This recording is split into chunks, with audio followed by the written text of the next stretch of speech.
Welcome to Telugu popular TV. ఇప్పుడు మనతోటి geo political analyst Suresh కొచ్చటిల్ గారు ఉన్నారు. నమస్కారం సురేష్. నమస్కారం. సురేష్ గారు, ఇప్పుడు బంగ్లాదేశ్ లో రాజకీయ పరిస్థితులు పూర్తిగా మారిపోయాయి. అక్కడ షేక్ హసీనా లేదు, ఇప్పుడు ప్రభుత్వం 20 ఏళ్ల తర్వాత అక్కడ ప్రభుత్వం మారింది. బిఎన్పి తారిక్ రెహమాన్ వచ్చిన పరిస్థితి అంటే త్వరలో మన దగ్గర చూస్తే త్వరలో వెస్ట్ బెంగాల్ ఎలక్షన్స్ కూడా ఉన్నాయి. ఇక్కడ బంగ్లాదేశ్ లో పరిస్థితులు, రాజకీయ పరిస్థితులు, అక్కడ జరుగుతున్న డెవలప్మెంట్స్, త్వరలో జరగబోతున్న బెంగాల్ ఎన్నికల మీద మమతా బెనర్జీ ఇప్పుడు ప్రస్తుతం సీఎం గా ఉన్నారు, ఎలా జరగబోతోంది? ఫస్ట్ ఆఫ్ ఆల్ అక్కడ జరిగే స్పెషల్ ఇంటెన్సివ్ రివిజన్ కంప్లీట్ కావాల్సి వస్తుంది. ఇంకొక 3-4 రోజులు ఉన్నాయి. ఇంకా డెడ్ లైన్ ఎక్స్టెండ్ చేసి చేసుకోవచ్చు. సుప్రీంకోర్టు చెప్పలేదు ఇంకా దాని గురించి. ఆల్రెడీ ఎక్స్టెండ్ చేసి ఇప్పుడు దాకా వచ్చారు. బహుశా ఈ సాటర్డే డెడ్ లైన్ ఎక్స్పైర్ అయిపోతుంది. అక్కడ ఉన్న రిపోర్ట్ ప్రకారం, ఇవాళ కూడా టైమ్స్ ఆఫ్ ఇండియాలో వచ్చిన రిపోర్ట్ ప్రకారం 58 నుంచి 78 లక్షల దాకా ఓటర్స్ ని లిస్ట్ నుంచి తొలగించేస్తారు. Dead, permanently shifted and duplicate voters. ఇంకోటి, నోటీస్ ఇచ్చి చాలా మంది రాలేదు. నోటీస్ ఇచ్చి రాని మంది చాలా మంది ఉన్నారు. న్యాచురల్లీ వాళ్ళు బంగ్లాదేశ్ వాళ్ళు. ఇప్పుడు ఈ పరిస్థితుల్లో మీరు చెప్పిన దాని ప్రకారం ఇప్పుడు మీరు ఎలక్షన్ లో గెలిచింది జమాయితే ఇస్లామీ తక్కువేం గెలవలేదు. 78 సీట్లు అంత వచ్చింది వాళ్ళకి. They are very strong opposition. And వాళ్ళు బంగ్లాదేశ్ లో ఏం మార్పులు చేయనియరు.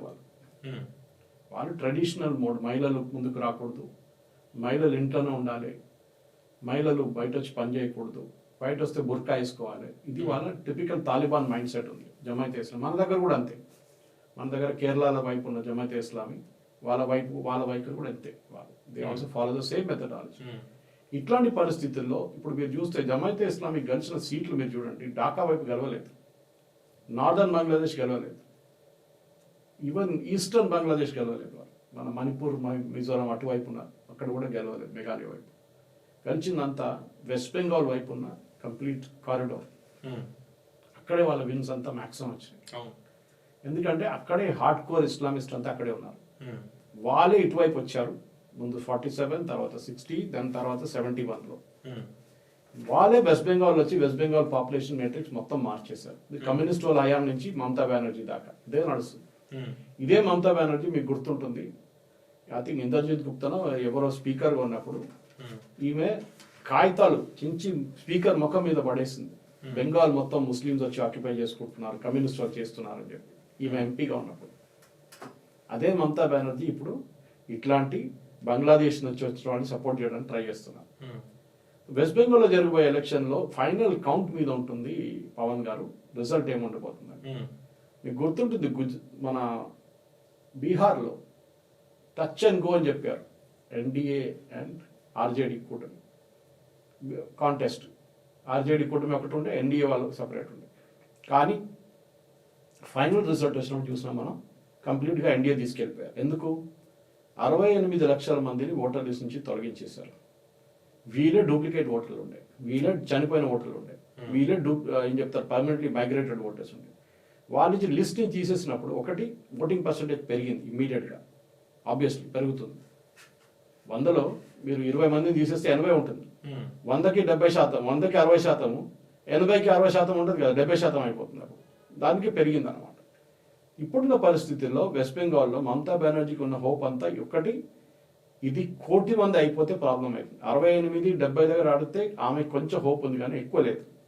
కానీ దానికోసం ఇంత ట్రై చేస్తుంది పవన్ గారు, గుర్తుపెట్టుకోండి. ఆమె సుప్రీంకోర్టుకి వెళ్ళింది, ఎంతో గొడవ చేసింది, పోలీస్ ఆఫీసర్స్ని యూజ్ చేసుకున్నారు, ఈసీ ఆఫీషియల్స్ మీద కేసు రిజిస్టర్ చేశారు, చాలా ప్రాబ్లమ్స్ క్రియేట్ చేశారు ఆమె. లాస్ట్ వీక్ సుప్రీంకోర్టుకి వెళ్ళి ప్రొటెక్షన్ తీసుకోవాల్సి వచ్చింది ఎలక్షన్ కమిషన్కి.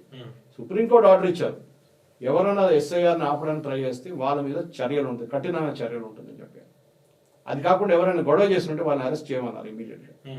మమతా బెనర్జీకి ఇప్పుడు బీజేపీ వైపు నుంచి అన్నిటికంటే పెద్ద థ్రెట్. కమ్యూనిస్ట్ వాళ్ళు, కాంగ్రెస్ అక్కడ వైపౌట్ అయిపోయారు కంప్లీట్గా.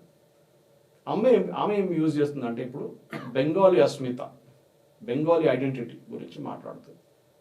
చూడండి, బెంగాలీ వాళ్ళని ఇట్లా చేస్తున్నారు, బెంగాలీ వాళ్ళని బీహార్లో కొడుతున్నారు, తమిళనాడులో కొడుతున్నారు, మహారాష్ట్రలో కొడుతున్నారు, మన బెంగాలీలు మనం ఏం చేసుకోవాలని చెప్పి ఒక బీజేపీ ఒక నార్త్ ఇండియన్ పార్టీ అని కన్వర్ట్ చేయడానికి ట్రై చేస్తున్నారు, ఒక ఒపీనియన్. అది ఆమె చేస్తుంది కూడా, ఎందుకంటే ఆమెకు అదొకటే తెలుసు ఇప్పుడు చేయడానికి, ఇంకేం లేదు ఆమె స్ట్రాటజీ. కానీ అక్కడ మెయిన్ ప్రాబ్లం ఎక్కడ వస్తుందంటే అక్కడున్న హిందూ పాపులేషన్ ఏం చేస్తారు. దీనికన్నా ముందు ఉన్న ఎలక్షన్లో మీకు గుర్తుంటే బీజేపీ చాలా బాగా పర్ఫామ్ చేశారు, 78 సీట్లకు వచ్చినాయి వాళ్ళకి. ఈసారి ఎంత వస్తుంది అనేది ఒక ప్రశ్న ఉండిపోయింది. అంటే ఎన్ఆర్సీ సిఏఏ మళ్ళీ రివైవ్ అవ్వచ్చా ఆ డిబేట్ లోకి? NRC is a different thing, మనం అర్థం చేసుకోవాలి. నేషనల్ రిజిస్టర్ ఫర్ సిటిజన్స్ అని ప్రతి దేశంలో ఉంది. బహుశా పెద్ద దేశాల్లో మనం ఒకటే దేశం ఉన్నారు which doesn't have a register for it's. ఎందుకంటే కలకత్తాలో అది చాలా పెద్ద కాంట్రవర్సీ. మీకు ఎగ్జాంపుల్ ఇస్తాను. ఒక కాలేజ్ ఉందండి, 200 పిల్లలు ఉన్నారు, 300 పిల్లలు ఉన్నారు, 500 పిల్లలు ఉన్నారు చదువుకుంటారు. వాళ్ళకి రిజిస్టర్ ఉంటుందా? లెక్చరర్స్కి రిజిస్టర్ ఉంటుందా? స్టూడెంట్స్కి రిజిస్టర్ ఉంటుందా? మన సిటిజన్స్కి ఎందుకు రిజిస్టర్ లేదండి? మన దగ్గర ఎవరు ఉంటున్నారో మనకు తెలియదు. తెలంగాణ రాష్ట్రంలో ఎంతమంది ఉన్నారో సెన్సస్ చేసినా కూడా మీకు తెలియదు, ఎందుకంటే రిజిస్టర్ మెయింటైన్ చేయలేదు. మనం సెన్సస్ చేసేస్తాం, ఓకే సురేష్ కొచ్చాట్లు ఇక్కడ ఉంటారు, ఈ ఏరియాలో ఉంటారు, అయిపోయింది. నేను అక్కడ ఉన్నానా లేదా అని ఎవరు చెక్ చేశారు? ఎవరు చేయలేదు. సెన్సస్ వాళ్ళు వచ్చారు, వెళ్ళిపోయారు, అంతే. We have to have a national register. దానికి అస్సాంలో చేశారు, అస్సాంలో చేయాల్సి వచ్చింది. ఎందుకంటే అప్పుడు ఆల్ అస్సాం స్టూడెంట్స్ యూనియన్ గొడవ చేసిన తర్వాత రాజీవ్ గాంధీ ఒక అగ్రిమెంట్కి వచ్చిన తర్వాత చేశారు. దాన్ని రైట్ అని చెప్పారు సుప్రీంకోర్టు, ఎస్ చేయాలని. ఎందుకంటే అస్సాంలో చాలా మంది బంగ్లాదేశ్ నుంచి వచ్చి సెటిల్ చేసిన ఉన్నారు, వాళ్ళు అక్కడికి బయటికి తీయడానికి ఎన్ఆర్సీ తీసుకొచ్చారు. ఈ ఎన్ఆర్సీ మీదే ఓవైసీ లాంటి వాళ్ళు, కాంగ్రెస్ వాళ్ళు గొడవ చేస్తారు. ఎందుకంటే వాళ్ళకి ప్రాబ్లం దాంట్లో చాలా క్లియర్గా తెలిసిపోతుంది ఎవరు ప్రజలు కాదు. తృణమూల్ కూడా చేసింది కదా, ఈవెన్ తృణమూల్ కూడా యువర్ ఎలక్షన్ దిస్ వన్ ఏం చెప్తారు, card is not a identity card, Aadhaar is not a citizenship card. మీకు తెలుసా? మళ్ళీ ఏంటి మన సిటిజన్షిప్ కార్డ్ చెప్పండి? పాస్పోర్ట్. ప్రస్తుతం పాస్పోర్ట్ గా మనం అందరి దగ్గర పాస్పోర్ట్ ఉందా? ఉండదు. మళ్ళీ మనకి నేషనల్ రిజిస్టర్ సిటిజన్స్ లో మనకి ఒక సెక్యూరిటీ నంబర్ కావాల్సి వస్తుంది, దట్ మీరు ఈ దేశంలోనే ఒక సిటిజన్. ఓకే, ఎక్కడ పుట్టారో ఆ డీటెయిల్స్ అంతా అట్లా పెడతారో అనేది తెలియదు, కానీ వీ నీడ్ అన్ ఎన్ఆర్సీ. దానికి ఫస్ట్ స్టెప్ అని కాదు SIR. SIR separate. SIR is voting. మీకు ఒక ఓటర్ ఐడి కార్డు ఉంటే మీరు ఇండియన్ సిటిజన్ ఉండాల్సింది అని ఒక రూల్ ఉంది, దాన్ని డిటర్మైన్ చేస్తున్నారు. దాంట్లో మీరు సిటిజన్షిప్ డిటర్మైన్ చేస్తున్నప్పుడు వీళ్ళందరూ వచ్చి ఏడుచుకుంటున్నారు. చాలా విమర్శలు వచ్చాయి కదా ఎన్ఆర్సీ సిఏఏ మీద. బీజేపీకి ఇష్టం లేని వాళ్ళని తొలగిస్తున్నారు, లేకపోతే టీఎంసీకి ఓటు వేసే వాళ్ళని తొలగిస్తున్నారు. సిఏఏలు అంటున్నారా? ఎన్ఆర్సీ జరగలేదు ఇంకా. దాని మీద డిబేట్ జరిగినప్పుడు అప్పట్లో ఎన్ఆర్సీ జరగాలంటే across the country NRC constitution ఉంది మన దగ్గర. ఆ డిబేట్ అప్పట్లో జరిగినప్పుడు సిఏ వచ్చినప్పుడు అదే అన్నారు కదా. సిఏ టైంలో ఆర్గ్యుమెంట్ ఏముంది చెప్పండి? మనం ఏం చెప్పాము? బంగ్లాదేశ్, పాకిస్తాన్, ఆఫ్ఘనిస్తాన్ అక్కడ ఉన్న మైనారిటీస్ ఎవరు? హిందూ, బుద్ధ్, సిక్, క్రిస్టియన్, పార్సీస్, జైన్స్, వీళ్ళ మీద చాలా అత్యాచారాలు జరుగుతున్నాయి అక్కడ. వాళ్ళు కావాలంటే భారతదేశానికి వచ్చి సిటిజన్షిప్ తీసుకోవచ్చు. ఓకేనా? ఎవరు చెప్పారు ఫస్ట్? మహాత్మా గాంధీ. ఆయన చెప్పారు. ఆయన ఏం చెప్పారంటే ఎక్కడికి వెళ్తారు వీళ్ళు హిందువులు, ఎక్కడికి వెళ్తారు, ఏ దేశానికి వెళ్తారు, వాళ్ళ మీద అత్యాచారాలు జరిగిన భారతదేశానికి రావాల్సింది, మనం వాళ్ళని తీసుకో. నెహ్రూ లియాఖత్ ప్యాక్ట్ ఒక ప్యాక్ట్ ఉండేది, ఒక ఒప్పందం ఉండేది. Jawaharlal Nehru and Pakistan first prime minister Liaquat Ali sign చేసిన దాంట్లో ఏం చెప్పారంటే మేము మా దగ్గర ఉన్న మైనారిటీస్ని కాపాడుకుంటాం. పాకిస్తాన్లో ఆ టైంలో 18% హిందువులు ఉండేది, ఇప్పుడు 1% కూడా లేరు. మన దగ్గర ఆ టైంలో 12% ముస్లిమ్స్, 13% అన్న ముస్లిమ్స్ ఇప్పుడు 33% అయిపోయారు. ఎవరు చూసుకున్నారండి మైనారిటీస్? మనం చూసుకున్నాం. ఇప్పుడు వాళ్ళు 33, 12 ఇక్కడ కూడా 2, 3 కావాలండే కదా. ఇక్కడ దే గాట్ రైట్స్, వాళ్ళకి మైనారిటీ రైట్స్ ఉంది. పాకిస్తాన్లో లేదు హిందువులకి. అంటే రేపు వెస్ట్ బెంగాల్ ఎలక్షన్స్ లో ఈ అక్రమ వలసలు అనేది కూడా మళ్ళీ ఒక అంశంగా మారుతుందా? డెఫినెట్ గా అక్కడ అక్రమమే ఉంటుంది, మీరు చూసుంటారు. దీనికన్నా ముందు కూడా అక్కడ జరుగుతుంది ఇది వైలెంట్ ఇన్సిడెంట్స్ అని బెంగాల్లో చాలా ముందు కమ్యూనిస్ట్ వాళ్ళు చేస్తుండే, ఇప్పుడు మమతా బెనర్జీ చేస్తుంది, అంతే. ఇంకే డిఫరెన్స్ లేదు. కమ్యూనిస్ట్ వాళ్ళు మొత్తం మాయమైపోయారు అక్కడి నుంచి. ఇప్పుడు Mamata Banerjee has replace communist, అంతే. అదే ఓటర్ ఆడియన్స్, ఇది Muslim voter audience Mamata Banerjee maintain చేసుకుంటుంది. ఇది డిఫరెన్స్, కొత్తది ఏం జరగట్లేదు అక్కడ. అంటే బంగ్లాదేశ్ లో ఇప్పుడు ప్రభుత్వం మారడం ఇప్పుడు మమతా బెనర్జీకి లాభమా నష్టమా? సంబంధం లేదు. అక్కడ పరిస్థితులు, బంగ్లాదేశ్ లో పరిస్థితులు వేరే. అక్కడ ప్రాబ్లం ఏమిటంటే అక్కడ ఉన్న పార్టీని బ్యాన్ చేయడము, వీళ్ళు వస్తే వాళ్ళని బ్యాన్ చేస్తారు, వాళ్ళు వచ్చి వీళ్ళని బ్యాన్ చేస్తారు. హసీనా ఉన్నప్పుడు బిఎన్పిని బ్యాన్ చేశారు, దానికన్నా ముందు జమాత్ని బ్యాన్ చేశారు. ఓకే, తారిక్ రహమాన్ మీద కేసులు పెట్టారు. గ్రెనేడ్ అటాక్ ఒకటి జరిగింది, దాని మీద కేసు పెట్టారు. ఈయన వచ్చినప్పుడు ఉల్టా చేస్తున్నాడు. ఓకే, ఈయన వచ్చిన ముందే షేక్ హసీనాని బ్యాన్ చేసేసారు. అవామీ లీగ్ ఎలక్షన్లో పోటీ చేయలేదని చెప్తున్నారు. ఎందుకు?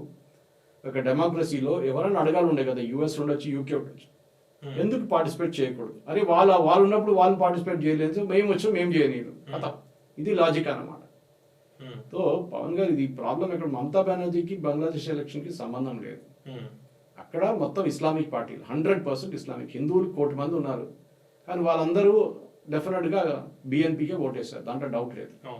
ఎందుకంటే వాళ్ళకి తెలుసు జమాత్ ఇస్లామీ వస్తే అంతే సంగతి హిందువులు దాన్ని, మన దేశంలో కూడా అంతే, అక్కడ కూడా అంతే. సో డెఫినెట్గా ఇప్పుడున్న పరిస్థితుల్లో మమతా బెనర్జీకి బంగ్లాదేశ్లో జరిగిన ఎలక్షన్తో ఏ రిలీఫ్ రాదు. అంటే రేపు బెంగాల్ ఎలక్షన్స్ లో బీజేపీ స్ట్రాటజీ ఏముంటుంది, లేకపోతే తృణమూల్ కాంగ్రెస్ మమతా బెనర్జీ వాళ్ళ స్ట్రాటజీ ఎలా ఉండబోతోంది?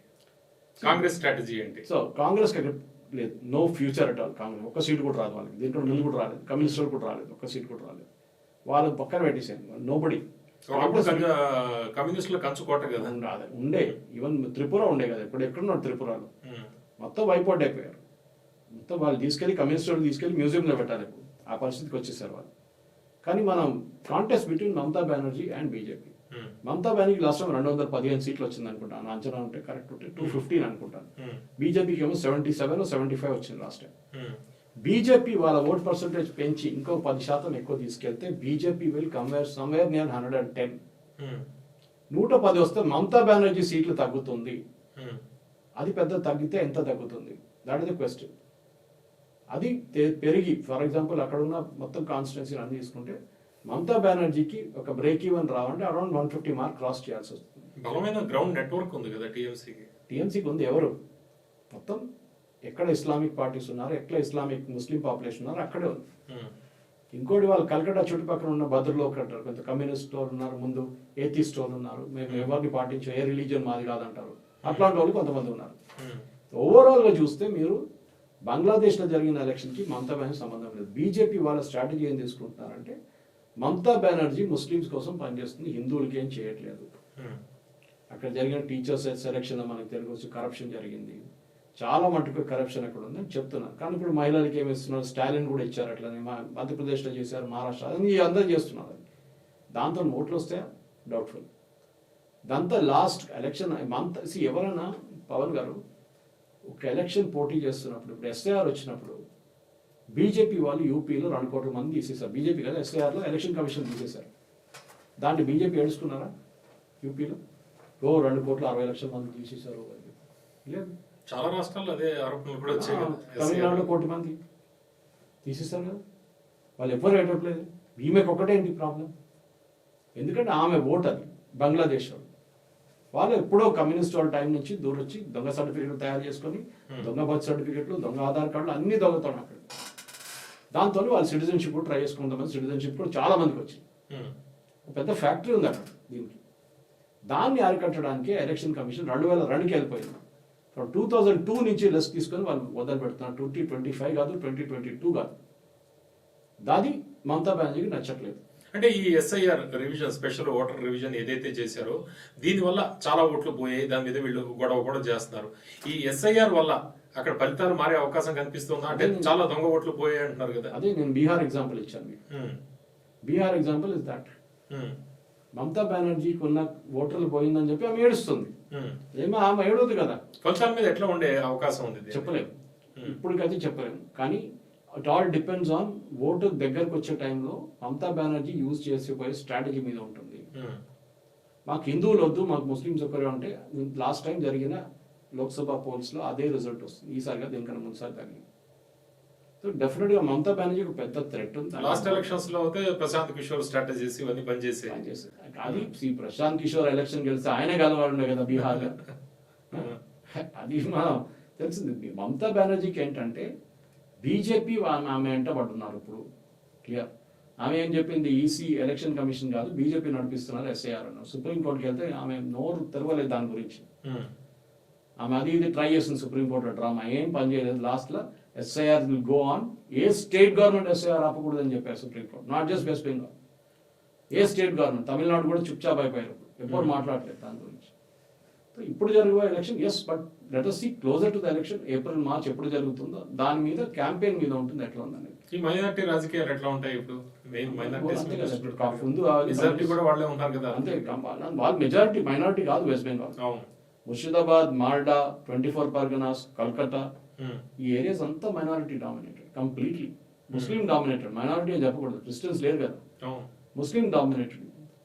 వాళ్ళ బంగ్లాదేశ్ నుంచి వచ్చిన వాళ్ళు ఆల్మోస్ట్ 80% దాని నుంచి బంగ్లాదేశ్ నుంచి వచ్చిన వాళ్ళు over a period of time 30-40 సంవత్సరాల్లో వాళ్ళు మొత్తం దొంగ సర్టిఫికెట్లు అన్ని నేను చెప్పాను చూడండి, అన్ని తయారు చేసుకున్నారు. డాక్యుమెంటేషన్ మొత్తం ఫ్రాడ్. దాంతో వాళ్ళ ఆధార్ కార్డు, కొంతమంది పాస్పోర్ట్, కొంతమంది ఓటర్ ఐడి కార్డు అన్ని తీసుకున్నారు. దానికోసం మీకు గుర్తుంటుంది, ఈ ఎలక్షన్ అనౌన్స్ చేయగానే, ఎలక్షన్ కదా SIR అనౌన్స్ చేయగానే చాలా మంది బంగ్లాదేశ్ బార్డర్ వైపు పారిపోయారు. మీకు ఆ స్టోరీ గుర్తుంటుంది, ఆ వీడియో అంతా. ఎందుకు? వాళ్ళు తెలిసిపోయింది పట్టుకుంటే, ఎందుకంటే పట్టుకుంటే మీకు 10 సంవత్సరాలు జైలు శిక్ష, స్ట్రిక్ట్ అది. వితౌట్ ఎనీ డాక్యుమెంట్ మీరు భారతదేశం దూరాలంటే మీకు 10 సంవత్సరాలు జైలు వేసేస్తారు మిమ్మల్ని. అది భయపడి పారిపోయారు వీళ్ళందరూ. ఈ కాంగ్రెస్ ఒంటరిగా పోటీ చేయబోతోంది, నష్టమా? ఒక్కరు కూడా డిపాజిట్ రాదు.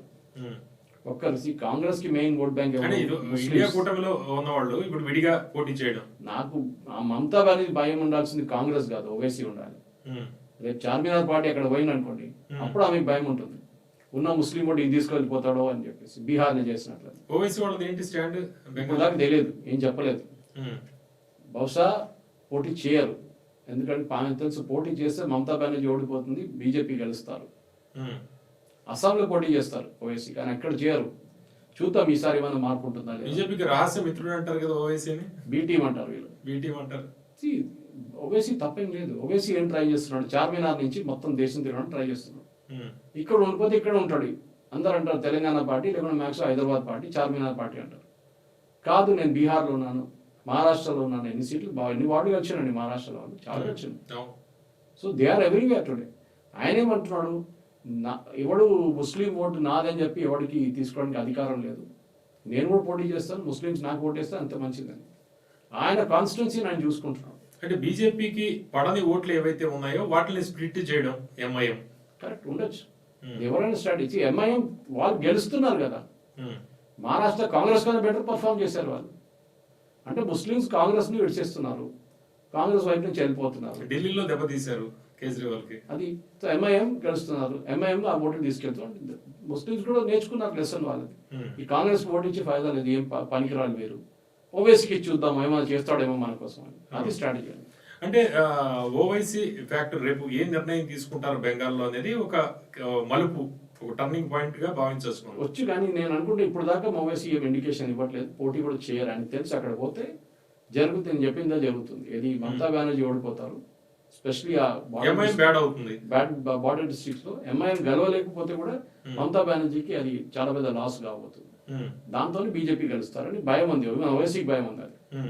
అది జరగకూడదు అని చెప్పి చేస్తాం. ఈవెన్ ముంబైలో చూడండి, మహారాష్ట్ర లోకల్ బాడీ ఎలక్షన్స్ లో అన్ని ముస్లిం డామినేటెడ్ కాన్స్టిట్యున్సీలోనే పోటీ చేశారు. బీహార్లో కూడా అంతే కదా, బీహార్లో ఉన్న ఒక 25 నుంచి 30 ముస్లిం డామినేటెడ్ కాన్స్టిట్యున్సీ, ఇక్కడ ముస్లింస్ 30%, 40% ఉన్నారు. అట్లాంటి కాన్స్టిట్యున్సీ నుంచి పోటీ చేశారు. ఆ ఓట్లను తీసుకెళ్ళిపోయాను అంతే. గెలిచిన కదా, 5 సీట్లు గెలిచింది. అది బెస్ట్ పర్ఫార్మెన్స్ వాళ్ళు.